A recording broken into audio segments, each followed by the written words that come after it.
My YouTube channel. तो सबसे पहले आप सबका मेरे इस यूट्यूब चैनल में स्वागत है। आज हम लोग डिस्कस करने वाले हैं डिवीजन ऑफ किंगडम प्रतिष्ठा। याद रहे, डिवीजन ऑफ किंगडम प्रतिष्ठा जो है वो सबसे इंपॉर्टेंट टॉपिक है। अगर आप लोग 11th एनसीईआरटी अगर बायोलॉजी बुक पढ़ते हैं, अगर आप मेडिकल साइंस की तैयारी कर रहे हैं, तो याद रहे ये वीडियो जो है आप सबके लिए एक बेहतर वीडियो है। तो सबसे पहले मैं आपको बताना चाहूंगा, जितने बच्चे साइंस पढ़ रहे हैं उन लोगों को पता होना चाहिए कि किंगडम प्रतिष्ठा को कितने डिवीजन में बांटा गया है। तो याद रहे, किंगडम प्रतिष्ठा को 5 डिवीजन में बांटा गया है। सबसे पहले डिवीजन को हम लोग कहते हैं क्राइसोफाइटा, सेकंड को हम लोग कहते हैं डायनोफ्लैजिलेट्स, और तीसरा को हम लोग कहते हैं यूग्लिनोफाइटा, चौथा को कहते हैं स्लाइम मोड, और पांचवा को कहते हैं प्रोटोजोआ। ये वर्ड आप आसानी से याद नहीं रख सकते। अगर याद भी कर लेंगे तो कभी कभी हो सकता है कि एग्जाम हॉल में ये वर्ड आप भूल सकते हैं। इसलिए ये वर्ड ना भूले करके मैं आप सबके लिए एक आसानी से ट्रिक बना चुका हूं कि आप आसानी से 5 किंगडम मतलब किंगडम प्रतिष्ठा के 5 डिवीजन को आप कैसे याद रख सकते हैं। तो मैं ट्रिक लिखा हूं, cat, dog, elephant, slime, protection. ये पांचों वर्ड आपको याद रखना होगा। ये पांचों वर्ड अगर याद रखते हैं तो आसानी से इस सिस्टम से आप 5 डिवीजन को याद कर सकते हैं। तो देखिए, कैट का स्टार्टिंग वर्ड सी है, तो सी से बनेगा क्राइसोफाइटा। डॉग का स्टार्टिंग वर्ड डी है, तो डी से बनेगा डायनोफ्लैजिलेट्स। एलिफेंट का स्टार्टिंग वर्ड ई है, तो ई से बनेगा यूग्लिनोफाइटा। और स्लाइम से आपको याद करना होगा स्लाइम मोल्ड। और प्रोटेक्शन का स्टार्टिंग वर्ड पी है, तो पी से आप याद करेंगे प्रोटोजोआ। इस प्रकार इन 5 शब्दों से 5 शब्दों को याद करके आप आसानी से किंगडम प्रतिष्ठा का डिवीजन आप याद कर सकते हैं। तो सबसे पहले हम याद करने के साथ साथ सबसे पहले हम लोग डिटेल में हम लोग पढ़ चुके हैं डिवीजन फर्स्ट, और इस डिवीजन का नाम है क्राइसोफाइटा। क्राइसोफाइटा का मैं डिटेल आपको एग्जांपल के माध्यम से समझा चुका हूं। क्राइसोफाइटा का मैं एग्जांपल दिया था डाइटम्स। डाइटम्स का हम लोग पढ़ चुके हैं, जनरल फीचर देख चुके हैं। डाइटम्स का हम लोग स्ट्रक्चर पढ़ चुके हैं, और डाइटम्स का कुछ इंपॉर्टेंट वैल्यू के बारे में हम लोग डिस्कस कर चुके हैं। अगर आप लोग मेरा ये वीडियो नहीं देखे हैं तो आप लोग मेरा पिछला वीडियो देख सकते हैं, क्योंकि ये वीडियो जो है वो बहुत इंपॉर्टेंट है। आज जो वीडियो मैं बनाने वाला हूं वो वीडियो भी मेडिकल साइंस के लिए, और जितने बच्चे 11th बायोलॉजी में हैं उन बच्चों के लिए सबसे बेसिक वीडियो होगा, क्योंकि इसके बगैर आप आसानी से बायोलॉजिकल क्लासिफिकेशन को नहीं समझ पाएंगे। तो आप लोगों से रिक्वेस्ट है, इस वीडियो को कहीं से आप स्किप ना करें, पूरा वीडियो आप डिटेल में देखें, ताकि आपको साइंस का एक अच्छा नॉलेज आपको मिल सके। तो चलिए मैं वीडियो स्टार्ट करता हूं। सेकेंड डिवीजन पर डिस्कस करते हैं, और इस डिवीजन का नाम है डायनोफ्लैजिलेट्स का हम लोग सेकेंड डिवीजन डिस्कस करने वाले हैं। इस डिवीजन का नाम है डायनोफ्लैजिलेट्स।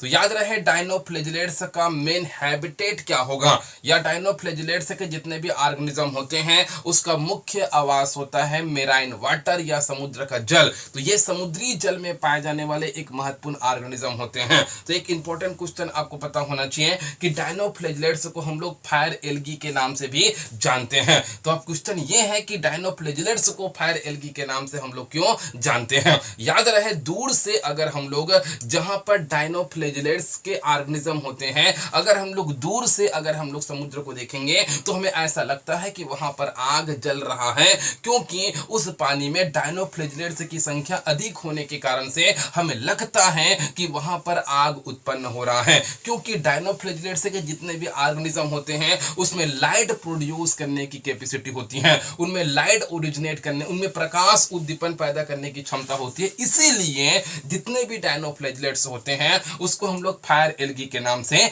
जानते हैं।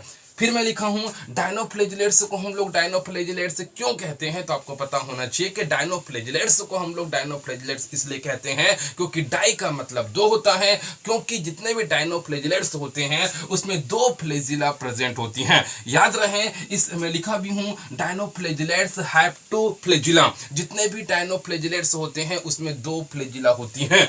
फिर मैं लिखा हूं एक फ्लैजिला ट्रांसवर्स होती है, क्योंकि दो फ्लैजिला होती हैं जिसमें से एक फ्लैजिला जो होती है ट्रांसवर्स होती है, जिसको हिंदी में अनुप्रस्थ कहते हैं, जबकि दूसरा फ्लैजिला जो होती है वो लॉन्गिट्यूडनल या अनुलंब या लंबवत होती है। डायनोफ्लैजिलेट्स को हम लोग डायनोफ्लैजिलेट्स इसलिए कहते हैं क्योंकि उसमें दो फ्लैजिला होती हैं। एक फ्लैजिला क्या होती है, तो एक फ्लैजिला ट्रांसवर्स होती है और सेकेंड फ्लैजिला जो होती हैं लॉन्गिट्यूडनल होती है, इसलिए हम लोग डायनोफ्लैजिलेट्स को डायनोफ्लैजिलेट्स के नाम से जानते हैं। उसके बाद आपको पता होना चाहिए कि डायनोफ्लैजिलेट्स की जो लोकोमोशन होती है वो किसके थ्रू होगा। तो जनरली हम लोग पढ़ चुके हैं कि डायनोफ्लैजिलेट्स में फ्लैजिला होती हैं, तो देखो इनमें गति फ्लैजिला की मदद से होती है, इसलिए इनकी गति को वर्लिंग विप्स के नाम से भी जानते हैं। अधिकांश मेडिकल साइंस में क्वेश्चन पूछा गया है कि डायनोफ्लैजिलेट्स की गति को हम क्या कहते हैं, तो डायनोफ्लैजिलेट्स की गति को हम लोग वर्लिंग विप्स के नाम से जानते हैं। ये पॉइंट आप नोटिस करके रख सकते हैं। डायनोफ्लैजिलेट्स में होने वाले मूवमेंट को वर्लिंग विप्स के नाम से जाना जाता है। उसके बाद पता होना चाहिए कि जितने भी डायनोफ्लैजिलेट्स के ऑर्गेनिज्म होते हैं उनमें स्टोर फूड, उनमें भोजन ग्रहण करने की क्षमता होती है, लेकिन उसमें भोजन किस रूप में उनके शरीर में संचित होती है। तो याद रहे जितने भी डायनोफ्लैजिलेट्स होते हैं उनमें भोजन जो होती है उनमें फूड स्टोर होती हैं, स्टार्च के रूप में होती हैं। ये पॉइंट पता होना चाहिए कि जितने भी डायनोफ्लैजिलेट्स होते हैं उनमें फूड जो होती हैं वो स्टार्च के रूप में स्टोर होती हैं।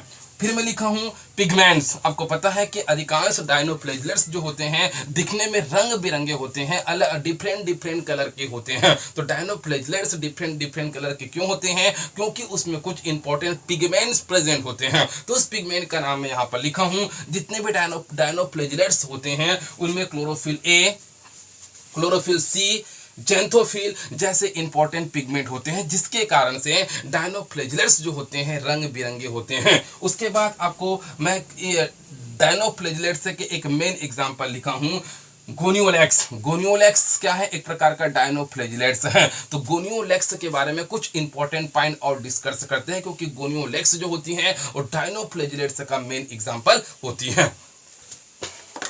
फ्लैजिलेट्स का सबसे बेहतर एग्जांपल होगा गोनियोलेक्स, और गोनियोलेक्स पर बहुत सारे इंपॉर्टेंट क्वेश्चन जो होते हैं पूछे जाते हैं। सबसे पहला क्वेश्चन आ सकता है कि रेड डायनोफ्लैजिलेट्स किसे कहते हैं। तो आपको पता होना चाहिए कि हम लोग गोनियोलेक्स को ही रेड डायनोफ्लैजिलेट्स कहते हैं। कभी कभी क्वेश्चन आ सकता है कि डायनोफ्लैजिलेट्स को हम लोग फायर एल्गी के नाम से क्यों जानते हैं, या क्वेश्चन आ सकता है इसको हम लोग नाइट लाइट क्यों कहते हैं। तो सबका आंसर मैं आपको देना चाहूंगा। तो जितने भी गोनियोलेक्स होते हैं उनके साइटोप्लाज्म में क्या होते हैं, तो जितने भी गोनियोलेक्स होते हैं उनके साइटोप्लाज्म में फोटोजेनिक ग्रेन्यूल्स प्रेजेंट होते हैं। यहां पर मैं लिखा हूं due to present of photogenic granules in cytoplasm. तो जितने भी क्या होते हैं गोनियोलेक्स होते हैं उनके साइटोप्लाज्म में फोटोजेनिक ग्रेन्यूल्स प्रेजेंट होते हैं, जिसके कारण से ये फोटोजेनिक ग्रेन्यूल्स जो होती हैं लाइट प्रोड्यूस करने की क्षमता रखती हैं। तो लाइट प्रोड्यूस करने की क्षमता रखने के कारण से इसको हम लोग फायर एल्गी के नाम से भी जानते हैं, या इसको हम लोग नाइट लाइट कहते हैं, क्योंकि रात में ये लाइट पैदा करती हैं, जिसके कारण से समुद्र का पानी जो होती है रात में हमको चमकते हुए दिखाई देता है। तो रात में चमकते हुए दिखाई इसलिए देता है क्योंकि समुद्र के पानी में बहुत ज्यादा मात्रा में गोनियोलेक्स होती है, और गोनियोलेक्स के साइटोप्लाज्म में क्या होती है फोटोजेनिक ग्रेन्यूल्स प्रेजेंट होती हैं। तो I hope that is absolutely clear, आपको समझ में आ चुका होगा। और एक इंपॉर्टेंट क्वेश्चन यहां पर नेट में पूछा जाता है कि गोनियोलेक्स के साइटोप्लाज्म में जो फोटोजेनिक ग्रेन्यूल्स होती है वो किसकी बनी होती है। तो यहां पर मैं लिखा भी हूं मेड ऑफ ल्यूसीफेरिन प्रोटीन। इस पॉइंट को आप अंडरलाइन कर सकते हैं कि गोनियोलेक्स के साइटोप्लाज्म में जो फोटोजेनिक ग्रेन्यूल्स होती हैं वो ल्यूसीफेरिन प्रोटीन से बनी होती हैं। उसके बाद कुछ इंपॉर्टेंट पॉइंट्स आपको और बताना चाहूंगा कि गोनियोलेक्स में जो ड्यूजन करने की कैपेसिटी होती है वो काफी हाई होती है, बहुत जल्दी ये गोनियोलेक्स जो होती हैं वो ड्यूजन कर सकती है। इसीलिए ये जो गोनियोलेक्स जो होती हैं ये समुद्र की सतह पर क्या होती हैं, फैली होती हैं। और समुद्र की सतह पर फैले होने के कारण से समुद्र का पूरा पानी हमको लाल दिखाई देता है, क्योंकि इनमें ड्यूजन करने की क्षमता बहुत ज्यादा होती है, इसलिए पूरा समुद्र की सतह पर फैल जाती है। और समुद्र की सतह पर फैल जाने के कारण से समुद्र की सतह या समुद्र का पानी हमें लाल दिखाई देता है, इसलिए इस प्रोसेस को हम लोग रेड टाइड के नाम से भी जानते हैं। तो ये भी इंपॉर्टेंट पॉइंट है, इसको भी नोट कर सकते हैं। समुद्र का सतह लाल दिखाई क्यों देता है, तो समुद्र का सतह लाल इसलिए दिखाई देता है क्योंकि समुद्र के पानी में गोनियोलेक्स पाई जाती हैं, और गोनियोलेक्स में क्या होती है, ड्यूजन करने की क्षमता बहुत ज्यादा होती है, इसीलिए ये पूरा पानी की सतह पर फैल जाती है, जिसके कारण से इसको हम लोग रेड टाइड के नाम से भी जानते हैं। तो कुछ और एग्जाम्पल में लिखा हूं, जैसे कि डायनोफ्लैजिलेट्स के अंतर्गत यहां पर देखो लिखा हूं जिम्नोडिनियम और गोनियोलेक्स। याद रहे, डायनोफ्लैजिलेट्स के दो और इंपॉर्टेंट मैं आपको समझा रहा हूं कि जिम्नोडिनियम और गोनियोलेक्स ये दो ऐसे डायनोफ्लैजिलेट्स होते हैं जो काफी टॉक्सिक होते हैं, काफी क्या होते हैं, टॉक्सिक रिलीज करते हैं या काफी ये जहरीले होते हैं। याद रहे, ये एक केमिकल रिलीज करते हैं, उस केमिकल का नाम है सेक्सीटॉक्सिन। ये एक प्रकार का जहर है और ये जहर रिलीज करते हैं। इस टॉक्सिन की इफेक्ट से मनुष्य जो होती हैं, ह्यूमन बीइंग जो होती हैं, वो पैरालिसिस या हम कह सकते हैं कि मनुष्य को लकवा हो जाता है। अब देखिए, गोनियोलेक्स ये हम कह सकते हैं जिम्नोडिनियम, ये पाए जाते हैं समुद्रों में, लेकिन ये टॉक्सिन रिलीज करती है, उस टॉक्सिन की इफेक्ट से मनुष्य को लकवा होता है, या मनुष्य क्या होती है, पैरालाइज हो जाती है। अब मनुष्य पैरालाइज क्यों हो जाता है, अब कल्पना कर सकते हैं कि समुद्र का जहर हमारे अंदर कैसे आ गया। तो याद रहे, बहुत सारे वैज्ञानिकों का मानना यह है कि अधिकांश मनुष्य जो होती हैं वे अपने भोजन के लिए समुद्र के अंदर पाए जाने वाले जंतुओं पर डिपेंड होती हैं। इसलिए साइंस का मानना यह है कि फूड चेन के थ्रू ये जहर जो होती हैं, ये टॉक्सिन जो होती हैं, जिसका नाम है सेक्सीटॉक्सिन, ये सेक्सीटॉक्सिन जो होती है वो मनुष्य के अंदर आकर मनुष्य को पैरालाइज या मनुष्य के अंदर लकवा पैदा कर देती हैं। तो याद क्या रहे, जिम्नोडिनियम और गोनियोलेक्स क्या होती हैं, एक जहर रिलीज करती हैं, एक टॉक्सिन सीक्रेट करती हैं, उस टॉक्सिन का नाम है सेक्सीटॉक्सिन। इस टॉक्सिन की इफेक्ट से मनुष्य को क्या होती है, पैरालिसिस जैसे गंभीर बीमारी होती है, मनुष्य लकवा का शिकार हो जाता है। और एक पॉइंट और नोट कर सकते हैं, याद रहे, जहां पर ये क्या होती है, जहां पर ये गोनियोलेक्स होती हैं, तो उस केमिकल के इफेक्ट से आसपास के अंदर पाए जाने या आसपास के एरिया में रहने वाले मछली भी क्या होती हैं, प्रभावित हो जाती हैं। जितने भी ऑर्गेनिज्म जो होते हैं इस जहर के इफेक्ट में आएंगे वो क्या होंगे, प्रभावित होंगे, और ये भी क्या होती हैं, उनके स्वास्थ्य के लिए हानिकारक होते हैं। अधिकांश जलीय जंतुओं की क्या होती हैं, इस केमिकल से मौत हो जाती है। तो याद रहे, डायनोफ्लैजिलेट्स जो होते हैं वो बहुत इंपॉर्टेंट टॉपिक है। बहुत सारे इंपॉर्टेंट पॉइंट्स को मैं डिस्कस कर चुका हूं। कहीं पर भी अगर आपको डाउट होता होगा तो आप कमेंट बॉक्स में कमेंट कर सकते हैं। अगर यह वीडियो अगर आपको अच्छा लगा होगा तो इस वीडियो को आप अपने मित्रों में शेयर कीजिए। Thank you very much.